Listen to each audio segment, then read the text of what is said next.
además me toca a mí presidir el jurado por franja etaria. Siempre hago esa broma, no por capacidad intelectual ni por algo parecido. Bueno, ¿cuáles son los parámetros? Muy sencillos. Estamos llegando a las 2 de la tarde, de modo tal que vos tendrés 30 minutos para defender, 30 o menos, el máximo son los 30 minutos. Para defender, sé que tenemos preparado un PowerPoint. Luego de la defensa haremos las preguntas que te hemos anticipado y terminado que eso, te ponemos en sala de espera, deliberamos y emitimos el dictamen. Así que si está todo entendido, pues bueno, te escuchamos y vemos tu conexión de PowerPoint. Ok, pongo entonces para compartir pantalla. Bueno, muy buenas tardes, nuevamente, miembros del jurado. Quisiera agradecerle a la Facultad de Derecho de la Universidad Nacional de Rosario, al plantel docente de la Maestría de Derecho Procesal en nombre del maestro Alvarado, y por supuesto a ustedes, mis miembros del jurado, por haberme permitido llegar a esta instancia y por haber aceptado ser los evaluadores de este trabajo. Me llevó mucho más tiempo de lo esperado poder llegar a esta instancia. No obstante, gracias a mi familia y a mi director de tesis, que lastimosamente hoy no va a poder estar, por haberme permitido, por haberme alentado a continuar. Ahora bien, el tema de mi tesis es el objeto del proceso en el sistema procesal penal paraguayo y su vinculación con el derecho a la defensa, el cambio de calificación jurídica antes de la sentencia. Porque acá el tema principal es el cambio de calificación jurídica que desea aplicarse antes de la conclusión del juicio oral y público, y que para ello se hace el análisis en relación a lo que es este instituto con el objeto del proceso y con el principio del derecho a la defensa en relación a la ampliación de la acusación y al artículo 400 del Código Procesal Penal paraguayo. Ahora bien, lo que vamos a estar viendo en esta presentación son los problemas de investigación, los objetivos del trabajo, la hipótesis, la metodología. Haremos un breve resumen de los 4 capítulos de la tesis y finalmente las conclusiones. Bien, los problemas de investigación son: ¿qué es el objeto del proceso penal? ¿Cuál es el alcance del objeto del proceso penal en el sistema paraguayo? ¿Cuál es el alcance doctrinal que tienen los principios de congruencia, imparcialidad y urano vit curia en lo que se refiere al objeto del proceso? ¿Cuál es el alcance del derecho de la defensa de acuerdo a la regulación existente en el Código Procesal Penal paraguayo cuando se realiza el cambio de calificación durante la audiencia de juicio oral y público? ¿Y qué relación existe entre el cambio de calificación y la ampliación de la acusación en la etapa de juicio oral? En virtud de eso se fijaron los siguientes objetivos, que son determinar el objeto del proceso, determinar el alcance de ese objeto del proceso, delimitar el alcance doctrinal que tienen los principios de congruencia, imparcialidad y urano vit curia, determinar cuál es el alcance que posee el derecho a la defensa de acuerdo a la regulación existente en el Código Procesal Penal paraguayo al realizar el cambio de calificación durante la audiencia de juicio oral, y establecer la relación entre el cambio de calificación y la ampliación de la acusación en la etapa de juicio oral. La hipótesis que se fijó en ese sentido es que el objeto del proceso penal en el sistema penal paraguayo es la descripción fáctica de la conducta desplegada por el imputado, y que una vez fijado este objeto no puede ser modificado o alterado, de lo contrario se estaría violentando el principio del derecho a la defensa y acarreando de esa manera la nulidad del proceso. Se relaciona con los principios de congruencia, imparcialidad y el de iura no vit curia, actuando como guías para el juzgamiento del proceso. Es así que la calificación jurídica no forma parte del objeto, ya que esta calificación puede ser modificada hasta antes de dictar sentencia. Con relación a la metodología seguida, fue la de emplear el método cualitativo con un análisis objetivo de la perspectiva del investigador, haciendo una revisión bibliográfica, explorando todo lo que es los conceptos de los institutos que vamos a ver a continuación. Primeramente, en el capítulo 1 de los sistemas procesales penales, tenemos que existen 2 sistemas procesales antagónicos, el inquisitivo y el acusatorio. Los sistemas procesales se encuentran conformados por un grupo de principios y reglas que se van sucediendo en realización del acto jurídico y que busca resolver un conflicto que contribuya a la convivencia pacífica. Para algunos autores como Mayer, también existen el sistema mixto o el inquisitivo reformado y el sistema adversarial, en donde tanto la acusación como la defensa se realizan mediante una confrontación de pruebas y argumentos de cada una de las partes. Ahora bien, autores como Montero Aroca refieren de que no existe lo que se llama un proceso inquisitivo, sino que los sistemas de actuación del derecho penal se pueden dividir solamente en los que son sistemas procesales y no procesales. Entre esos no procesales tenemos al sistema inquisitivo, que era iniciado y dirigido por el propio juez, quien a su vez era el encargado de determinar el campo investigativo y las pruebas que serían practicadas durante el juicio. En materia probatoria regía lo que hoy en día se conoce como la inversión de la carga probatoria, ya que era el propio acusado quien debía de probar su inocencia, existiendo la presunción de culpabilidad. El defensor tenía una especie de lealtad más bien hacia el tribunal que hacia su propio defendido, ya que si es que practicaban a favor de su defendido, se podía considerar como de que había complicidad. Este sistema tuvo su consolidación con el derecho canónico y el Tribunal de Santo Oficio, en donde, por ejemplo, la alegación de ser considerado hereje llevaba a la persona acusada a sufrir torturas en busca de lo que se consideraba la verdad real para obtener la confesión, que en este sistema era considerada como la reina de las pruebas. A diferencia de lo que es el sistema acusatorio, el Estado, si bien es el encargado de resolver los conflictos de partes antagónicas, lo hace en este caso con partes que deben estar en pie de igualdad frente a un juez que actúa como un tercero imparcial. Las partes son las que establecen los términos exactos del litigio y se da inicio a este proceso por medio de la acusación de un particular hecha ante el órgano público. La búsqueda de la verdad se basa en la verificabilidad procesal y existe una correlación subjetiva y objetiva entre la acusación, la parte penal dispositiva de la sentencia y la congruencia, que es esencial para permitir el ejercicio de la defensa. Acá lo que se hace es reemplazar la figura del juez instructor por la figura del Ministerio Público como órgano acusador y se crea la figura del juez penal de garantías como un contralor de los límites de la investigación que realiza el Ministerio Público. Este sistema procesal establece un cuerpo estructurado de garantías para el encausado frente al poder punitivo estatal para evitar el uso desmedido de la fuerza de este.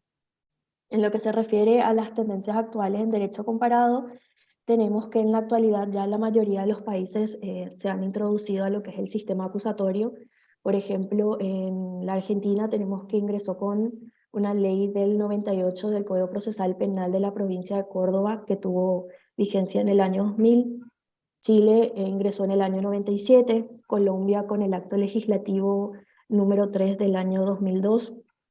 También Perú en el año 91, que con su Código Penal sufrió modificaciones en el 2004, y el Uruguay, que con una ley promulgada en el 2014 se introducen a lo que es el sistema penal acusatorio adversarial.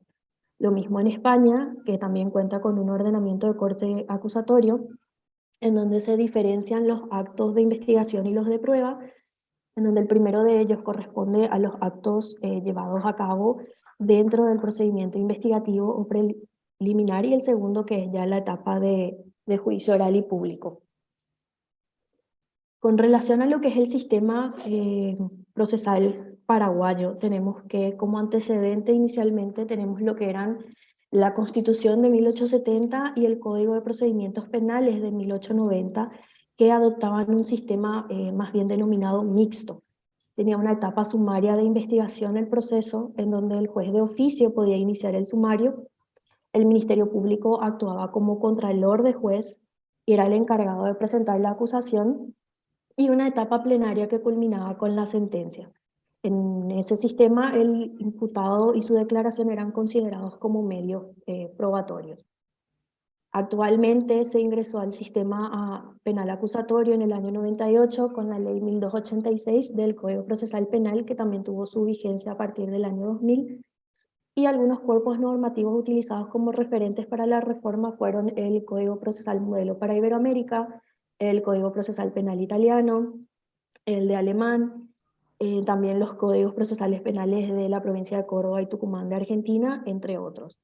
Este código diferencia entre lo que son las acciones públicas a instancia de parte y las acciones privadas. También en este caso la acusación cumple un triple papel. Primero fija las bases de lo que va a ser probado en juicio por el Ministerio Público. para quebrar ese estado jurídico de inocencia. Segundo, constituye una garantía para el procesado, ya que puede conocer los hechos sobre los que está siendo juzgado. Y tercero, limita al tribunal de que no va a poder condenar por un hecho distinto al contenido en la acusación y en el auto de apertura a juicio oral y público respectivamente. Con relación al cambio de calificación jurídica y la sentencia penal, tenemos primeramente lo que son las acciones penales, que brevemente me referiré sobre ellas diciendo que son el poder de excitar la actividad jurisdiccional requiriendo del tribunal, en este caso, una decisión sobre el fundamento de una determinada pretensión jurídico-penal. Es decir, es el derecho a obtener un proceso, el cual en el caso de que amerite se llega hasta la última instancia, que es la del juicio oral y público. Con relación al derecho a la defensa, tenemos que, establecido en la Constitución Nacional de 1992 de Paraguay, en donde en su artículo 16 se garantiza el derecho a la defensa y en el artículo 17, en su numeral 6, se establece la figura del defensor público para aquellos casos en los que el acusado o el encausado no cuente con un abogado de su confianza. Sin embargo, recién en el 2011, la figura del defensor público alcanza el rango de Ministerio de la Defensa Pública, en donde consigue autonomía normativa, funcional y administrativa esta institución como para poder regirse. También es importante mencionar que la defensa no cuenta con la misma posibilidad que tiene el Ministerio Público para producir pruebas, ya que lo que se plantea es una defensa indirecta. La defensa es obligatoria, ya que según varios autores se considera al imputado como una especie de incapaz relativo y que necesita del auxilio del abogado para estar presente en el juicio, para lograr así lo que se denomina la igualdad entre las partes, ya que generalmente en el proceso penal el órgano acusador es el mismo Estado en la figura del Ministerio Público. También se permiten, si bien está lo que es el juicio en rebeldía, este juicio no puede dictar sentencia, ya que lo que se busca es asegurar que el imputado tenga la posibilidad de interponer su defensa antes que se dicte la sentencia. Y esta rebeldía se puede declarar cuando el procesado no comparece a alguna citación judicial sin justificación, cuando se fuga de su lugar de detención o preclusión o se ausenta sin aviso del domicilio fijado para el proceso. Lo que tenemos en relación al objeto del proceso es que es la materia fundamental para resolver es la materia fundamental que tiene el órgano jurisdiccional para resolver la sentencia definitiva, o sea, es el tema decidendi del caso. Es lo que permite, en definitiva, individualizar y diferenciar un proceso de todos los demás. Es así que el hecho punible descripto es el hecho determinante en la configuración del objeto. Se va delimitando de manera incipiente con la imputación y luego posteriormente a través de la acusación y el auto de apertura quedan finalmente delimitados si es que no se hace la ampliación de la acusación hasta el momento de dictar sentencia. La determinación correcta del objeto del proceso permite fijar lo que el juez deberá resolver y sobre lo que va a versar la sentencia del caso.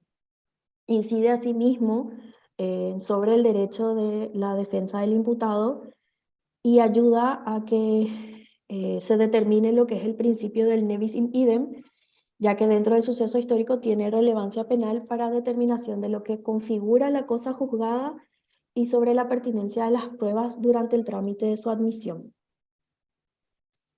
Con relación a lo que es el último capítulo del trabajo, tenemos que es el cambio de calificación y la sentencia penal.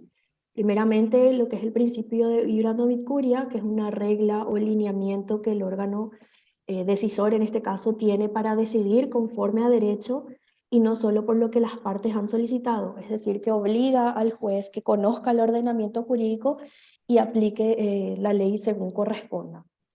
Posteriormente tenemos el principio de congruencia, que se entiende como una correlación de lo que de lo que se pretende al inicio de la demanda con lo controvertido durante el proceso y lo que finalmente se prueba en juicio, que es lo que deriva en una sentencia que respeta el principio del derecho a la defensa y también el debido proceso penal.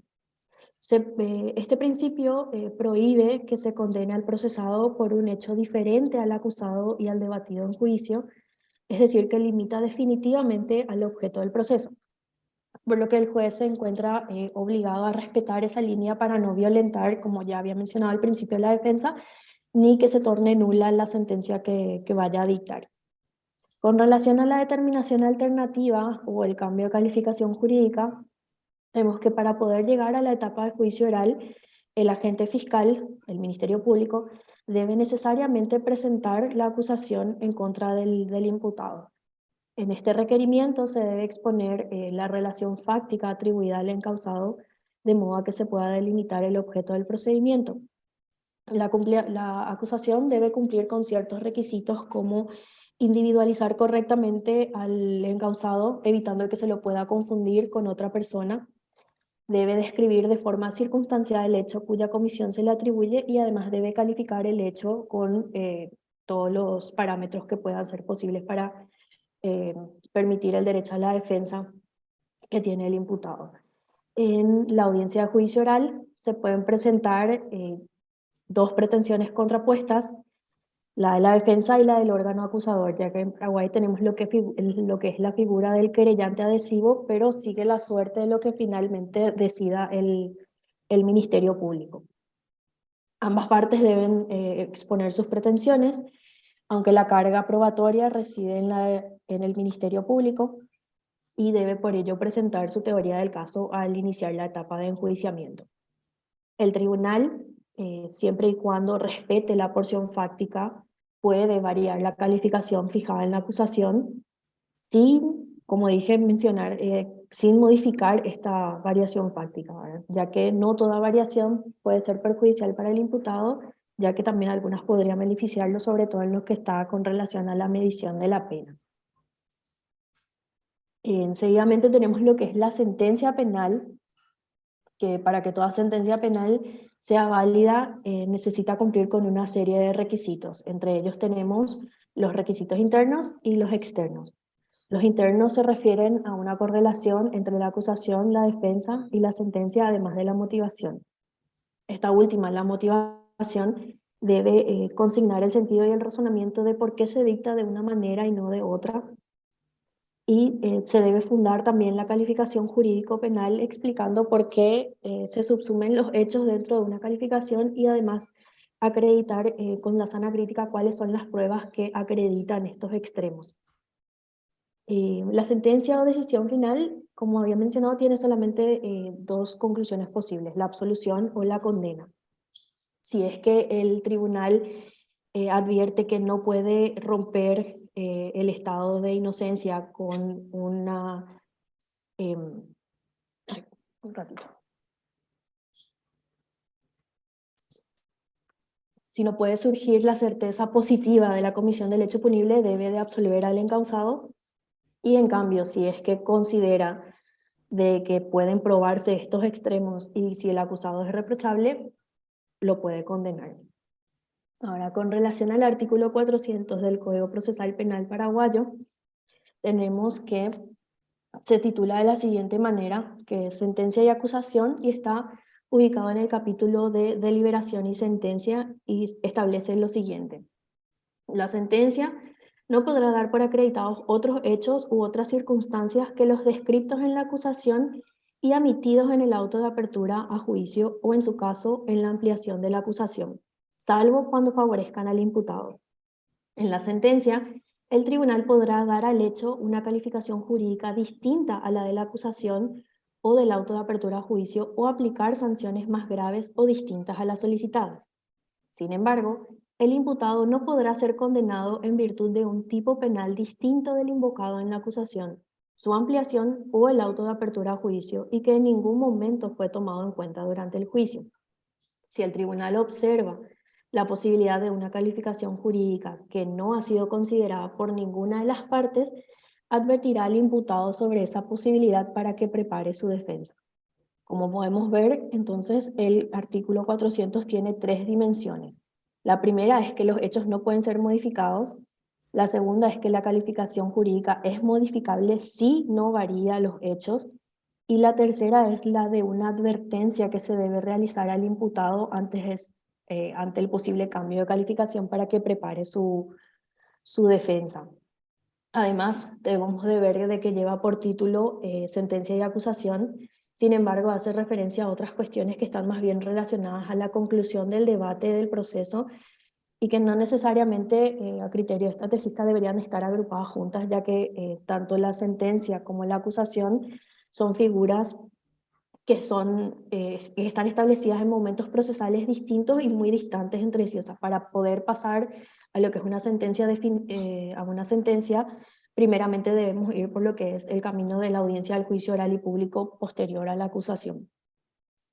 Por ejemplo, en el artículo 400, en el segundo párrafo del artículo 400, tenemos que se faculta al tribunal a poder modificar la calificación jurídica dada en la acusación, aunque eso no implica que el tribunal pueda elegir cualquier norma para subsumir los hechos acusados bajo una figura jurídica distinta, sino que tiene que respetar la porción fáctica establecida ya en la acusación y en el auto de apertura a juicio.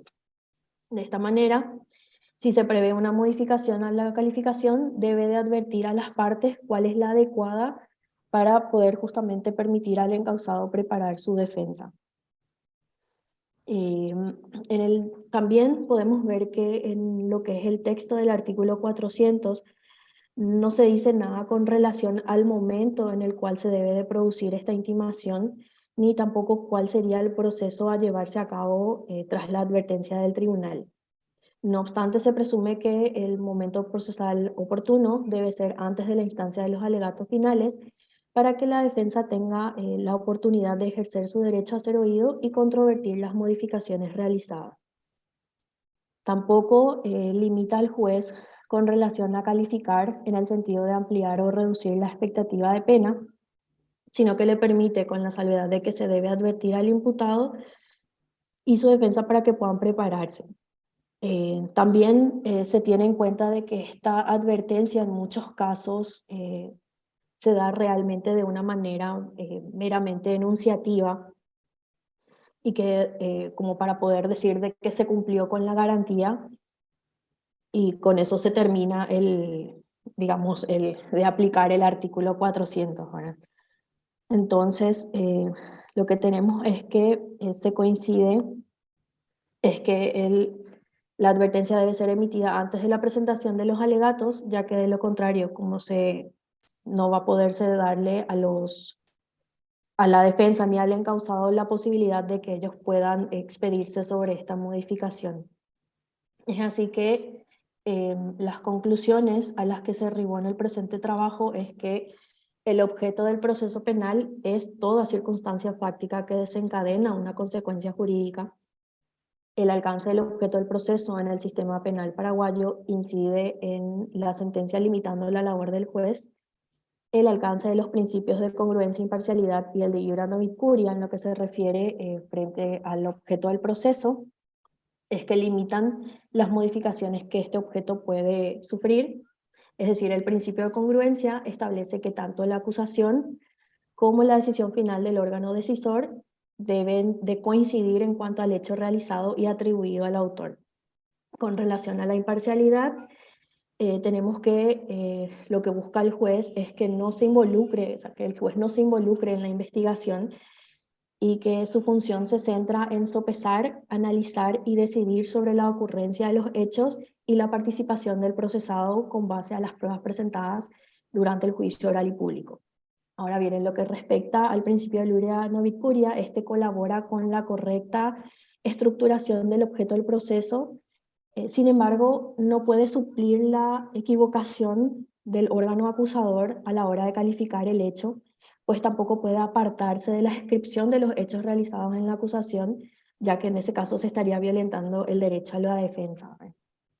Y que el derecho a la defensa no permite que la sentencia dictada sea válida sin haber dado la posibilidad al procesado de controvertir el cambio de calificación en la audiencia de juicio oral, y la relación entre el cambio de calificación y la ampliación de la acusación en la etapa de juicio oral suele ser de modificación o complemento. Tenemos así que la hipótesis que se planteó inicialmente puede confirmarse solamente en parte, en atención a que doctrinariamente no existe una postura definida unánime sobre incluir o no a la calificación jurídica como parte del proceso, ya que no es plenamente aceptada en la práctica por muchos magistrados. Con relación al artículo 400 del Código Procesal Penal, se puede observar que la ubicación de dicho artículo, si bien es similar a otros códigos de la región, no regula la cantidad de días que puede solicitar la defensa para la preparación de una nueva estrategia de defensa, aunque si bien el código en su artículo 387 del Procesal Penal paraguayo establece que las suspensiones realizadas durante las audiencias de juicio oral y público no pueden ser superiores a 10 días, ¿verdad? Y con relación a, antes de terminar, quería mencionar con relación a lo que es la hipótesis de los autores que sí están de acuerdo con no incluir, perdón, a la calificación jurídica, están los autores como Montero Aroca, Jimeno Sendra y Gómez Colomer, que afirman que la calificación jurídica no es parte del objeto del proceso, ya que en todo proceso democrático y acusatorio, la posibilidad de modificar la calificación jurídica está presente hasta el momento del dictado de la sentencia, cuestión que no es posible con los hechos que se les indican al encausado. No obstante, se resalta la importancia de una correcta calificación jurídica a la hora de determinar la relevancia penal de un hecho y para el estudio de la congruencia final entre la sentencia y la acusación y finalmente poder llegar a un decisorio que sea correcto para poner fin al litigio. Muchas gracias. Con esto terminaríamos.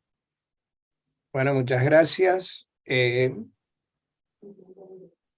vamos a formular algunas preguntas, pero quizás es mi idea variarlas. Nosotros te hemos anticipado preguntas. Sí.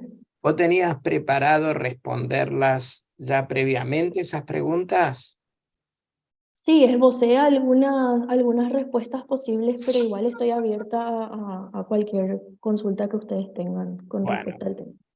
porque como no te advertimos, pero nos pareció, tuvo mucho de leída la tesis y la defensa tiene que ser oral, en el sentido de no leída.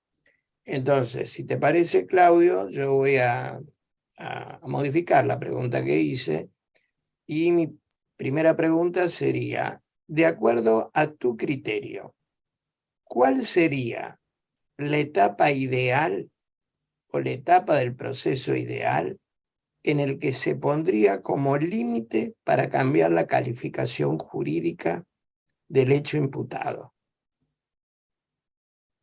Consulta, ¿voy respondiendo de a uno a las consultas o me hacen todas? Sí, de a uno.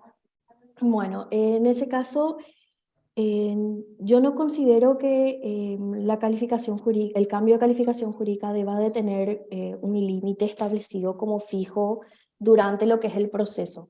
Sí, no, más bien lo que yo me estoy refiriendo es al momento durante las audiencias del juicio oral y público, porque como en el artículo 400 del Código Procesal Penal paraguayo le habilita al tribunal a modificar esa calificación, a mi parecer, lo que yo considero es que se debería de indicar cuál es el proceso y de que sea incluso antes del cierre de la etapa probatoria, porque una vez que ya se hace precluida la etapa de la producción de pruebas, ya quedan solamente la instancia de los alegatos finales y queda más bien como una mera enunciación nada más de lo que vendría a ser el, el íter del camino de la defensa justamente, ¿verdad? Entonces queda como una, como había mencionado, como una mera advertencia enunciativa si es que no establecemos ese límite. Entonces, a mi criterio, debería de establecerse que ese límite se dé ya sea en la audiencia de juicio oral y público, pero antes de que se precluya la etapa probatoria, que esa advertencia se dé en esa instancia como para que si es que hayan pruebas para producir con relación a ese cambio de calificación, la defensa no se vea impedida de poder producir ese tipo de pruebas, ¿verdad? Bueno, reformulo un poco, pero durante toda la audiencia oral y pública, nosotros podemos podemos perder prueba preciosa de aquellas que se van produciendo testigos, si no podemos encaminar las preguntas en función del hecho y de la calificación jurídica, porque vos nos advertís que podría ser antes del cierre de la etapa probatoria, pero resulta ser que quizás todo el volumen de pruebas ya fue desagotado y la posibilidad de reabrir instancias de medio de prueba parece un poco quimérico. ¿Cómo lo ves a eso? Porque parecería, no sé, nos gustaría escuchar tu opinión, parecería Claro, que en esa instancia ya hay un gran desagote de los medios probatorios y el abogado defensor respecto de la calificación jurídica puede orientar las preguntas en función de lo que sabe que está acusado, fáctica y jurídicamente. Y una última, esa observación de que la calificación jurídica que realiza Montero Aroca directamente, democráticamente podría ser variada. A mí me parece que es absolutamente en contrario, y siguiendo el pensamiento de Montero Aroca, más allá que en este punto no lo tengo bien visto, me resulta duro pensar de que Montero Aroca, un garantista de la primera hora y procesalista penal, diga, bueno, le cambiamos la calificación jurídica a las espaldas porque no significa, no incluye el objeto del proceso. Entonces, ambas preguntas. ¿Cómo es que se garantiza el derecho de defensa en juicio cuando se desagotó buena parte del material probatorio y ahora te queda en una instancia previa al alegato? claro, justamente por eso, como también el artículo del Código Procesal en cuanto a la ampliación de la acusación establece una suspensión del juicio para que justamente la defensa pueda preparar nuevamente el camino que va a seguir con relación a la producción probatoria y ver si es que se necesitan incluir nuevas, o bien a veces se incluye también la posibilidad de suspender y volver a hacer un nuevo juicio, ¿verdad? Em, lo que se tiene en cuenta muchas veces con el cambio de calificación es que se cree que se puede enmarcar dentro de cualquier nueva situación jurídica, ¿verdad? Cuando que en realidad este cambio de calificación tiene que ser tan leve y tan no esencial con respecto a modificar los hechos, que realmente si bien Montero Aroca, por ejemplo,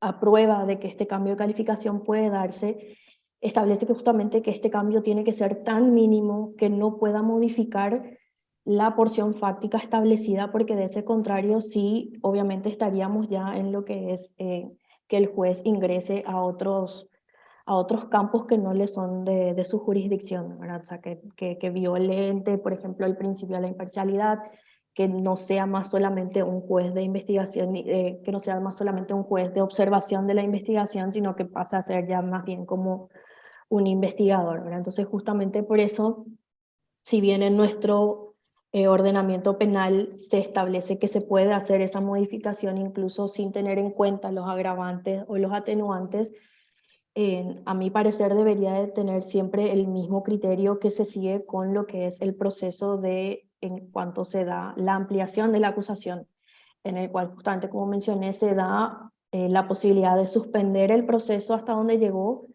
para poder nuevamente reabrir o continuar esa etapa probatoria y incluir nuevos elementos para poder justamente defender la calificación del tipo. Bien. Claudio, por favor. Hola Mariel, buenas tardes, ¿cómo estás? Buenas tardes. Quería hacer una aclaración que nos puede traer un poco a luz por qué Mariel hace esa referencia de Montero Aroca. Estaba revisando la bibliografía y digamos que esa afirmación que la hace también citando a Gómez Colomer es del libro Derecho Jurisdiccional, que es luego de su revelación al catolicismo, perdón, anterior a su revelación al Ahora catolicismo. sí. Es una obra hereje para él cambió de opinión con posterioridad y es donde escribe que el proceso no puede ser adjetivado y demás, que es ahí donde hace su cambio de opinión, incluso lo hizo en una reconocida conferencia en el Iberoamericano. Correcto. Entonces, esa bibliografía que tomás no es errónea, obviamente, pero sí Montero Aroca después cambia su opinión. Entonces, ese es el desajuste que Omar no veía, y yo me tomé el trabajo recién de buscar a ver si era en su época de hereje. Pero bueno, Muchas para el gracias. garantismo, ¿no? Así que por eso Montero en esa obra, citando también a Gómez Colomer a ver, la doctrina española ha sido muy conservacionista de lo inquisitivo. Y es ahí, después de esa obra, donde Montero Aroca cambia o mejora su pensamiento, porque no lo cambió del todo, pero lo mejora en ese sentido. Así que bueno, un poco vale la aclaración de por qué veíamos una cita en ese sentido de Montero Aroca. Y No, respecto claro. sí. No, de hecho, No. nomás quería acotar justamente con referencia al sistema español que ahora está adoptando también mucha significancia y similitud con lo que es el Código Procesal de Argentina, en donde adoptan las determinaciones calificativas alternativas justamente para suplir este problema que había mencionado el doctor Benaventes con relación a sorpresas en la calificación jurídica. O sea, si no se acepta la calificación jurídica inicial, ya en el momento de iniciar la etapa de juicio oral proponen cuáles serían los posibles encuadres que podrían tenerse en cuenta si es que el primero no es aceptado. Bien, eso generaría serios inconvenientes, que no es materia de la tesis, pero una de las grandes discusiones que hay hoy en día, y lo digo porque los mencionas, es saber diferenciar bien lo que es una acusación subsidiaria de una acusación alternativa. Porque una acusación subsidiaria tiene que ver con aquello que solicito. Si no admiten lo primero, pido lo segundo, pero sin que esto implique un cambio sustancial y que esté incluido uno en otro en cuanto a la base fáctica y que pueda ser admitido sin alterar la congruencia. Lo alternativo, y por eso es tan grave, nosotros tenemos ese problema en cuanto hay un error en su análisis en nuestro país sobre ese punto, que tiene que ver que lo alternativo es o lo uno o lo otro, y trae consigo únicamente una contradicción, es decir, pido blanco o negro, y eso es lo alternativo que genera serios inconvenientes. Pero como no es tema de tesis, no me voy a meter, pero sí quería que amplíes un poquito lo de la imparcialidad y su relación con esto de que el tribunal pueda anticipar qué es lo que quiere hacer con relación al objeto de la acusación. Ya, en este caso podría considerarse como que hay una especie de violentación, ¿cómo podríamos decir? Una falta de correlación entre lo que se considera el principio de imparcialidad al hacer el cambio de calificación, pero puede ser solamente de manera relativa, ya que si bien tiene el derecho de hacer, o sea, tiene esa atribución de hacer el cambio de calificación, si es que de repente el órgano acusador se mantiene en su postura de calificar de una manera distinta a la que se previó, entonces se debe de respetar ese camino, ¿verdad? No obstante, con relación a ese caso, justamente está mencionado en mi tesis, hay una posición de la Sala Penal de la Corte Suprema de Justicia en donde se revisó un caso por el Instituto de la Casación y se ordenó el reenvío en atención a de que los miembros de la Sala Penal consideraron que para esa porción fáctica estudiada en el juicio se debería de haber incluido otra calificación jurídica distinta que no fue considerada ni prevista en todo ese juicio, ni por el tribunal de sentencia, ni por el órgano del acusador, que era el Ministerio Público, ¿verdad?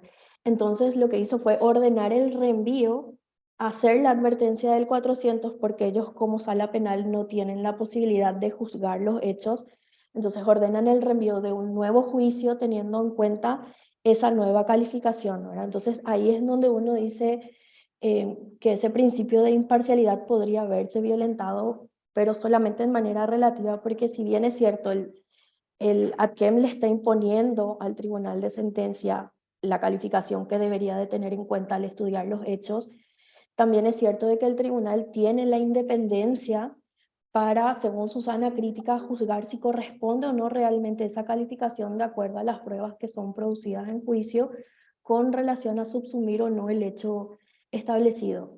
Aunque si bien es cierto, también está la posibilidad de que nuevamente, si es que vuelve al estudio de la casación en la sala penal, pueda nuevamente ser anulada la sentencia si no se ajusta a los criterios de la sala penal. Entonces, como que siempre está ahí como en constante contradicción si hay o no un principio de imparcialidad que está siendo realmente respetado al 100% de acuerdo a los parámetros del sistema acusatorio, que es como conocemos, hoy en día no está aplicado el sistema acusatorio en forma eh, pura, ¿verdad? Sino que tiene todavía resagios de lo que es el sistema inquisitivo dentro de la misma ordenación de los artículos del Código Procesal Penal, ¿verdad? Sí, igualmente lo que vos mencionás a mi criterio, ¿no? Respeto tu opinión, pero a mi criterio son situaciones diferentes. Una cosa es que el tribunal revisor considere que es una calificación errónea, lo que significa que es atípico lo acusado, y reenvíe, que generara otro tipo de consecuencias y que no es el momento de analizar. Pero seguramente quien haga el nuevo juicio de ese reenvío no va a ser el mismo tribunal, No, es un precisamente nuevo por la tribunal. imparcialidad. Sí, Entonces, ese es un tema. Distinto es que el propio tribunal de juicio se introduzca durante el debate a decir, miren, acá hay otra calificación en juego, por lo tanto, prepárense porque yo ya considero que hay otra calificación. Entonces, esa es la pregunta de cómo se resuelve. Porque por un lado le estamos dando una garantía de que se defienda, pero por otro lado le estamos quitando una garantía de que el tribunal ya dejó de ser imparcial. No importa si claro. es a favor o en contra, pero sí su imparcialidad se ve afectada, porque anticipa opinión. Bueno, y ese era el punto que yo quería que analices, que bueno, ya de algún modo yo te estoy dando cuál es mi opinión sobre el punto. No, claro, con relación a eso, justamente yo había mencionado que lo que está establecido en el artículo 400 de esa advertencia que hace el tribunal, en muchos casos en la práctica acá en Paraguay se da de manera meramente enunciativa y es como para que la defensa directamente trate de realizar una acción defensiva, pero ya prácticamente sin posibilidad alguna de una defensa real, ¿verdad?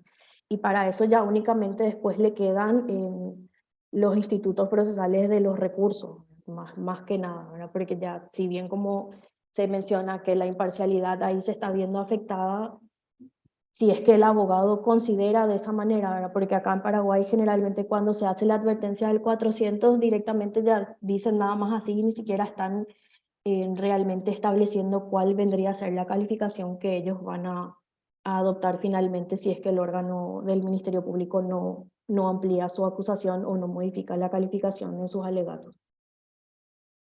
Bien, bueno, por mí ya está. Bien, yo voy a leer unas preguntas de Ramón Porfirio Acuña. Una, ¿en qué supuesto el Tribunal de Juzgamiento puede apartarse de la acusación formulada por el fiscal y de la petición de la defensa? Es decir, ¿qué puede, cómo y cuándo puede apartarse de cómo las partes trabaron, por así decirlo, la litis en la audiencia oral? Sí, en ese caso tenemos la única instancia es por lo que está establecido en el artículo 400, ¿verdad? Otra instancia de modificar la calificación no tiene porque justamente está supeditado a lo que las partes están solicitando y pretendiendo dentro de la audiencia de juicio oral y público. Bien. Y otra pregunta, ¿en qué supuesto el Ministerio Público puede modificar la calificación del decreto de determinación de apertura de la instancia, ¿no? Al juicio, del requerimiento? ¿En qué supuesto podría Cuando ese... ya estamos en la audiencia de juicio oral y público, o sea, tenemos lo que primeramente el agente fiscal presenta su acusación y esto se va a una audiencia preliminar en donde el juez penal de garantías hace la revisión de los méritos de la acusación y si para él se encuadra, solicitan la elevación de la causa a juicio oral y público con esa modificación. O sea, esa es en una oportunidad en donde tiene para modificar los hechos que estableció en su acusación. Posteriormente, ya en la audiencia de juicio oral y público, tiene solamente la oportunidad, según lo establecido en el artículo 387 del Código Procesal, que es el momento de justamente ampliar la acusación para introducir nuevos hechos o introducir nuevas posiciones de lo que vendría a ser el hecho continuado o modificar su calificación inicial de acuerdo a las pruebas que se están desarrollando. Bueno, yo creo que con eso tiene englobadas las otras preguntas que había formulado Ramón. Entonces, si nos parece bien, estaríamos para poner a la tesista en mesa de Sí, espera, en sala de nos espera. retiramos de deliberar, voy a detener la grabación.